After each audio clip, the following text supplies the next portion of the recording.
नमस्कार, प्रणाम। मैं विवेकानंद। आज जा रहे हैं हम कुंभलगढ़ की ओर। इस दुर्ग का निर्माण राणा कुंभा ने करवाया था तथा जो ये दुर्ग है इसको जो मेवाड़ के राजा हैं उनकी संकटकालीन राजधानी भी कहा जाता है। इसी दुर्ग में महाराणा प्रताप का जन्म हुआ था और महाराणा प्रताप यहीं रहे थे जब उन्होंने हल्दी घाटी का युद्ध लड़ा था। हल्दी घाटी के युद्ध के बाद सारी योजना उन्होंने यहीं से बनाई। जो राणा कुंभा हैं, राणा कुंभा 1433 से 1668 तक मेवाड़ के शासक रहे। उनसे पहले क्या था कि राजपूत केवल अपनी स्वतंत्रता के लिए लड़ते थे, लेकिन कुंभा ने जो है जो राजनीति को एक नया मोड़ दिया। मुसलमानों को अपने अपने स्थान पर हराकर उन्होंने एक राजनीति को मतलब नया मोड़ दिया। राणा कुंभा को चित्तौड़ दुर्ग का आधुनिक निर्माता भी कहा जाता है। उसका जीर्णोद्धार भी उन्होंने ही करवाया था। राणा कुंभा 35 वर्ष की आयु में उन्होंने 32 दुर्गों का निर्माण करवाया था। तो आप समझ सकते हैं वो कितने अच्छे प्रशासक रहे होंगे। उनकी विजयों का बखान करता है विश्वविख्यात विजय स्तंभ और कीर्ति स्तंभ भी। कुंभा केवल एक योद्धा नहीं थे बल्कि एक महान संगीतकार भी थे। उनकी जो संगीत राज है उनकी महान रचना है जिसे साहित्य का कीर्ति स्तंभ भी कहा जाता है। जब उदय सिंह के पिताजी की हत्या बनबीर ने कर दी थी, दासी पुत्र बनबीर ने, तब माता पन्ना ध्याई उदय सिंह जी को यहीं लाई थी। और वो कमरा है जहाँ पे उदय सिंह जी रहते थे माता पन्ना ध्याई के साथ, और किले के पहरेदार के रूप में वो यहाँ पे रहते थे। चलो आगे दुर्ग के ओर चलते हैं और इसकी जानकारी मैं आपको देता हूँ कहाँ पे क्या हुआ था, किस प्रकार का ये दुर्ग है। तो चलिए बने रहिए हमारे साथ। ये जो कुंभलगढ़ की दीवार है तो चीन की दीवार के बाद ये सबसे बड़ी दीवार है। दीवार की लंबाई 36 किलोमीटर है। इस दुर्ग का निर्माण 13 मई 1459 को कराया गया था। कुंभलगढ़ को जो है वो मेवाड़ की आंख कहा जाता है। और इस दुर्ग के अंदर एक और दुर्ग है जिसको कटारमर्ग का दुर्ग कहा जाता है। शीर्ष में बादल महल है और कुंभा महल है। यहाँ मेवाड़ की संकटकालीन राजधानी भी है, जो मैंने आपको बताया था। दुर्ग के पहले में श्री गणेश जी का मंदिर है और श्री गणेश जी सिद्ध रिद्धि सिद्धि के दाता हैं। और भगवान श्री गणेश जी से हम प्रार्थना करते हैं इस दुर्ग के दर्शन हमको बहुत अच्छे हो जाएं। साथ ही में भगवान श्री लक्ष्मी नारायण जी का मंदिर है, उनसे भी प्रार्थना करते हैं कि हमारा यहाँ यात्रा जो है बहुत शुभ हो। गणेश जी का मंदिर केवल गणेश चतुर्थी के दिन खुला रहता है, लक्ष्मी नारायण जी का मंदिर सदैव। अब हम दुर्ग की ओर बढ़ रहे हैं और इस दुर्ग की दीवारों को देखते हुए मन बहुत ही मोहित हो रहा है कि कब हम इस दुर्ग की ऊपरी सतह पर पहुंचें। तो दुर्ग से अब जब हम नीचे की ओर देखते हैं तो हमको दूसरी सदी ईसा पूर्व के जैन मंदिर दिखते हैं जो पार्श्वनाथ जी के हैं। साथ ही में भगवान श्री एकलिंग जी का मंदिर और एक यज्ञ वेदिका भी हमको दिख रही है। तो चलते हैं हम दुर्ग की ओर और दर्शन करते हैं सभी देवी देवताओं का। साथ ही में अब जो ये दीवार है ये जो ये दुर्ग है उस दुर्ग से एक दीवार सटी हुई है जहाँ से ये द्वार है। इस द्वार के बगल से ही यह दीवार शुरू होती है यहीं से, और यहीं से शुरू होकर के 36 किलोमीटर इसकी लंबाई है। इस दीवार पर 4 घोड़े एक साथ चल सकते हैं, यानी कि 7 फीट की इसकी चौड़ाई है। इतना बड़ा विशाल यह दुर्ग है। ये जो किले का है पोल मतलब दरवाजा में मुख्य दरवाजा है, इसको कहते हैं भैरव पोल। अब इसके साथ साथ हम अंदर जाते हैं। ये जो है तारा बुर्ज है, ये निगरानी के लिए बना हुआ है पूरा कि कौन क्या कर रहा है कैसा कर रहा है। ठीक है, सेक्रीफाइस के बाद कंप्लीट हुआ। ठीक है, चलें।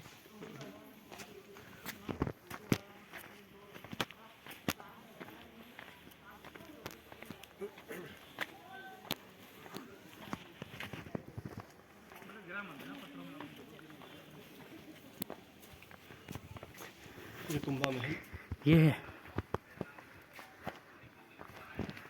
ये है महाराणा का कुंभा महल।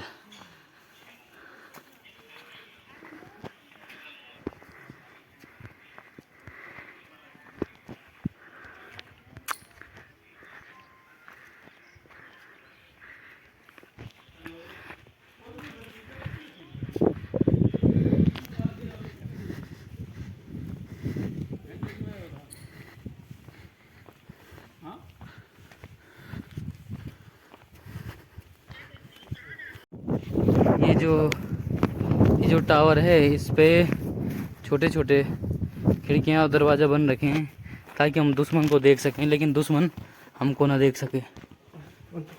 अंदर ये है मेन इसका दरवाज़ा और ये हैं वो खिड़कियाँ। हम सभी जगह नज़र मार सकते हैं, देख सकते हैं, लेकिन हमको कोई नहीं देख सकता यहाँ इसके अंदर।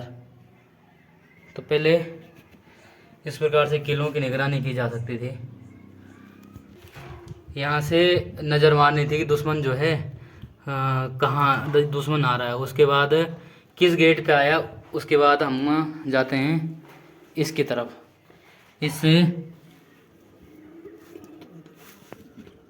ये वाला गेट, मेन जो गेट है ना, ये दिख जाएगा उससे। महल के अंदर घुसते हुए दूसरा गेट ये था, यहाँ पे नज़र पड़ सकती थी कि दुश्मन यहाँ पे आ चुका है। तीसरा गेट जो है वो ठीक सामने है, विजय पोल दीवार के नाम से, तो वहाँ नज़र पड़ जाती थी। इसमें से ये चौथा दरवाज़ा दिखता था कि अभी दुश्मन पहुँचा कहाँ।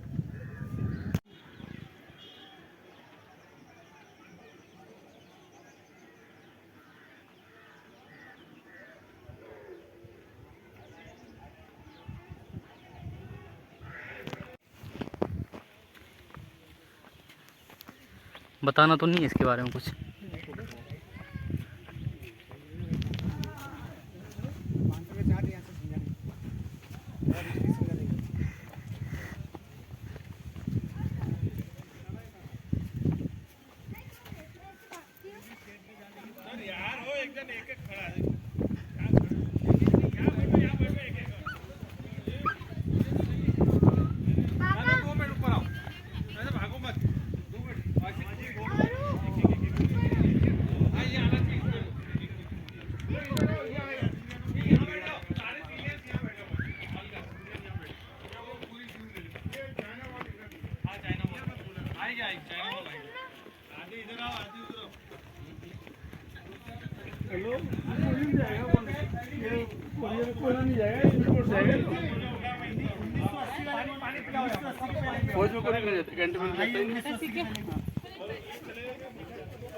आपको ये पता है क्या?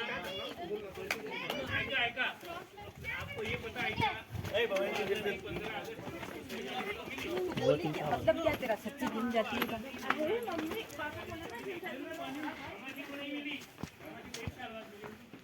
ऊपर जा सकते हैं।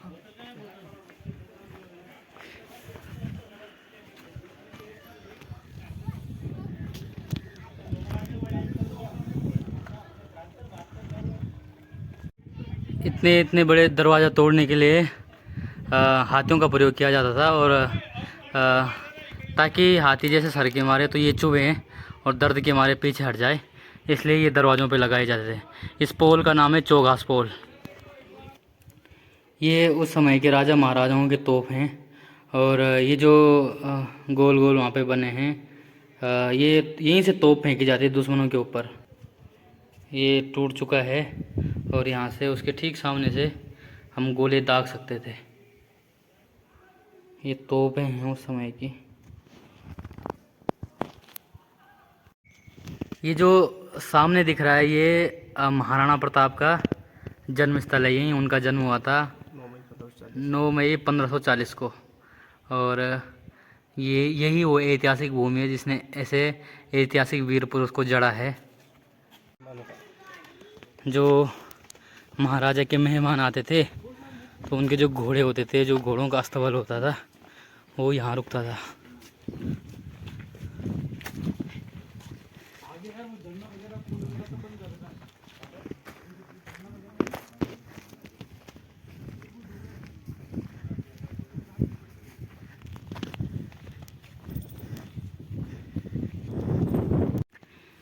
पूरे महल में पानी को इकट्ठा करने के लिए इस प्रकार के कुआं बना था, जो बहुत ही बड़ा है।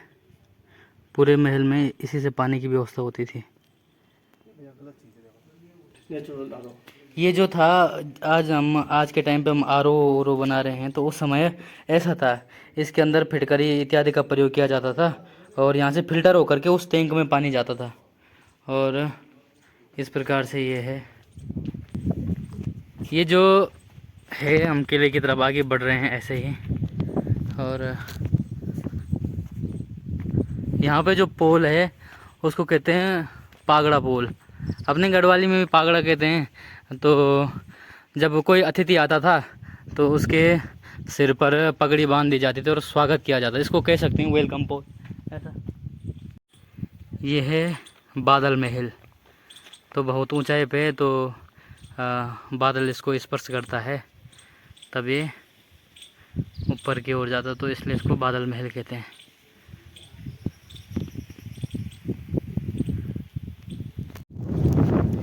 अब हम जा रहे हैं महाराणा प्रताप के जन्म स्थान पे, जहाँ पे उनका जन्म हुआ था। और उस कमरे में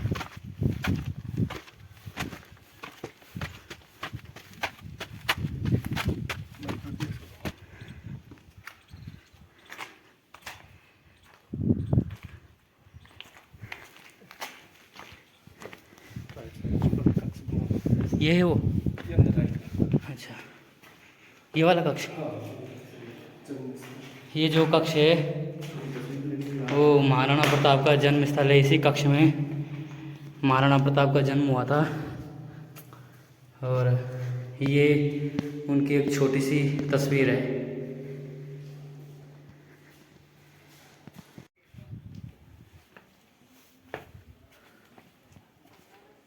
कुछ बता। ये जो घोड़ों का अस्तबल है वो यहाँ रहता था। कभी इस किले में चेतक भी विराजमान रहा होगा इन अस्तबलों में से। तो यहाँ राज परिवार के घोड़े रहते थे। और ये ऊपर बादल महल है। ये है कुंभा महल। और यहीं अंदर माँ भगवती का मंदिर, उनकी कुल देवी है। और वहाँ यहीं वो पूजा करते थे। आपने माता पन्ना ध्याई का नाम तो सुना ही होगा। स्वामी भक्ति का ऐसा उदाहरण या तो दुर्गादास राठौर हैं या तो माता पन्ना ध्याई। उन्होंने उदय सिंह जी को बचाया क्योंकि बनबीर जो सिसोदिया राजवंश था उसको ख़त्म करना चाहता था। और यहीं किले के पहरेदार के रूप में वो रहे थे। और यहीं पे माता पन्ना ध्याई रहती थी। और उदय सिंह जी को भी उन्होंने यहीं रखा था। और त्याग की वह मूर्ति सदैव आज भी इतिहास में अमर है। ये पूरा कुंभा महल काफ़ी खंडित हो चुका है, खंडर रह चुके हैं। उस समय भी ईंटें हुआ करती थी और ईंट और पत्थर के मिक्स से ये बना हुआ है। ये जरोखे थे। यहाँ से पूरा किला राजा महाराजा देखा करते थे। और यहाँ से भी वो दिख रहा है पूरा किला। ऊपर की तरफ ये दिख रहा है। और नीचे की तरफ ये बाउंड्री भी दिख रही है, पूरे मंदिर दिख रहे हैं। और ये कुएं, बहुत लंबी दीवार इसकी, बहुत उधर तक जहाँ तक आपकी नज़र पड़ सके। ये पूरी दीवार है किले की। पूरे किले में पानी रोकने के लिए और बांध की व्यवस्था जैसे की गई थी। देखो ये जो है मेन तालाब ये है। ये भर जाए तो यहाँ की तरफ, उसके बाद वो भर जाए तो वहाँ की तरफ। तो ये तालाब थे उस समय पानी के लिए। ये जो थे ये पूरा रसोई घर है। तो यहाँ पे शाकाहारी भोजन बनता था। और ठीक इसके अंदर ही जो सैनिक होते थे, राजा होते थे, उनके लिए ये यहाँ पे मांसाहारी भोजन बनता था। ये दोनों अलग अलग तरीके के भोजनालय हैं।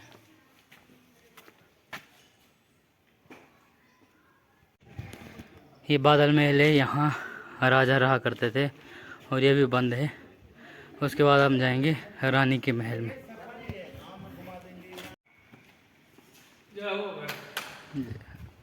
ये रानी महल।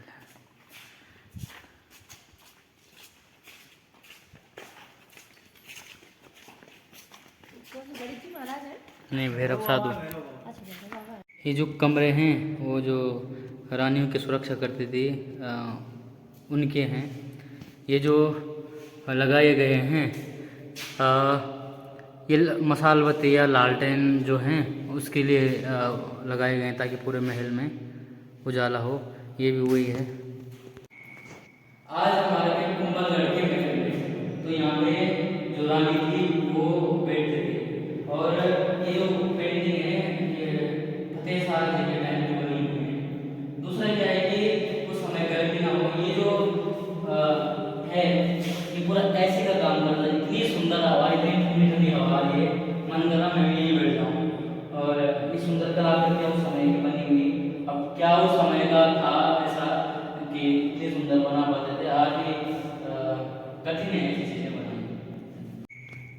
ये रानी का चेंजिंग रूम था, मतलब यहाँ कपड़े बदलना इत्यादि ये हुआ करते थे। बहुत ही सुंदर इसकी कलाकृति है।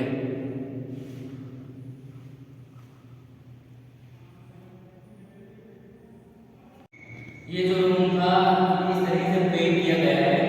आप सुन रहे हैं कि आवाज़ गूंज रही है यहाँ पे, ताकि कोई बाहर से आए और ये वो जो भी संदेश देना चाहे, मतलब तो वो संदेश आराम से पहले और रानी को बहुत अच्छे से सुनाई दे। तो आप देख सकते हैं किस प्रकार से ये आवाज़ जो है यहाँ की तरफ गूंज रहा है। ये जो यहाँ जो था, यहाँ रानी का बेड रूम था, मतलब यहाँ रानी शयन करती थी। और इस प्रकार से यहाँ के चारों तरफ ऐसे ही लगे हुए हैं और बहुत सुंदर लगे हुए हैं। और इस प्रकार से बादशाही ठाठार से राजा महाराजा रहते थे। धन्यवाद।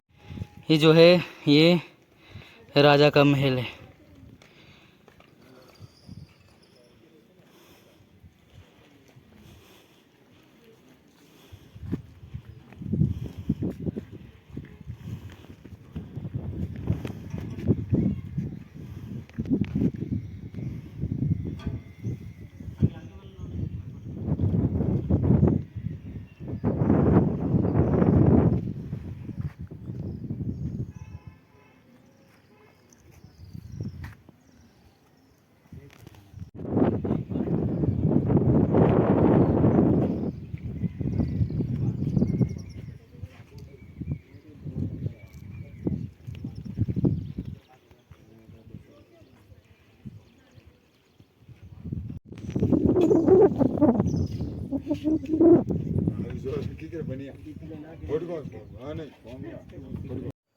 राणा कुंभा इतने बड़े शिव भक्त थे कि उन्होंने यज्ञ के लिए इतना बड़ा हवन कुंड बनाया। आपको लग रहा होगा ये कोई महल है, लेकिन ये महल नहीं, ये बहुत ही बड़ा हवन कुंड है। इसकी नक्काशी, इसकी कलाकृतियाँ अपने आप में बड़ी विचित्र हैं। खैर आजकल यहाँ पे इसका पुनर्निर्माण चल रहा है, कहीं पे कुछ दिक्कतें भी आ चुकी हैं। कितना बड़ा है, कितनी बड़ी नक्काशी इस पे हुई हो रखी है। वैदिक परंपरा के अनुसार यह बना हुआ है और इससे पूरे दुर्ग का दृश्य बहुत ही सुंदर दिखता है। बहुत ही खंभे इसमें हैं और यहाँ पे कभी राज परिवार यज्ञ करने के लिए बैठता होगा। तो आपने देखा कितनी बड़ी यज्ञ वेदिका है और राणा कुंभा अपने धर्म के प्रति कितने समर्पित थे। अब आगे चलते हैं हम बाहर। यहाँ पे जो ये छोटा सा मंदिर है, यहाँ पे कभी बलि दी जाती थी। जब राजाओं के समय पे बलि प्रथाएं थी तो यहाँ पे बलि दी जाती थी। आगे माता कालिका का मंदिर, और इस मंदिर में एक ही हिस्से पे मूर्ति हैं, बाकी जो दो तरफ हैं वो खाली हैं। हो सकता है कि खंडित हुई होंगी और कैसा रहा होगा इसका विस्तृत जानकारी भी नहीं है। यहाँ भगवान शिव का मंदिर है और इस शिवलिंग को राणा कुंभा ने अपनी हाइट के अनुसार बनाया था। यह शिवलिंग 4 फुट का है और राणा कुंभा यहाँ पे बैठ करके भगवान शिव का जलाभिषेक करते थे। और सोच सकते हैं कि कितनी लंबी उनकी हाइट रही होगी। लेकिन इतिहास का सबसे बड़ा कलंक भी इसी मंदिर में हुआ। जब भगवान शिव की पूजा करने राणा कुंभा आए थे तो उनके बेटा उदय सिंह ने उनको पीछे से तलवार से मारा और उनका वध कर दिया। जिस कुंभा को कोई नहीं हरा पाया, जो एक अपराजित योद्धा था, उसको उनके बेटे ने हराया। इसीलिए कहते हैं जीते तीनों लोग से, हारे अपनी कोख से। श्री पार्श्वनाथ जी के जो जैन तीर्थंकर हैं, 24 तीर्थंकरों में से एक, ये उनका मंदिर है। ये खेड़ा माता का मंदिर है और ये जैन मंदिर हैं। कुछ खंडित हो रखे हैं, कुछ बच रखे हैं। ये किले की दीवार है और ये ऊपर जो है किला है।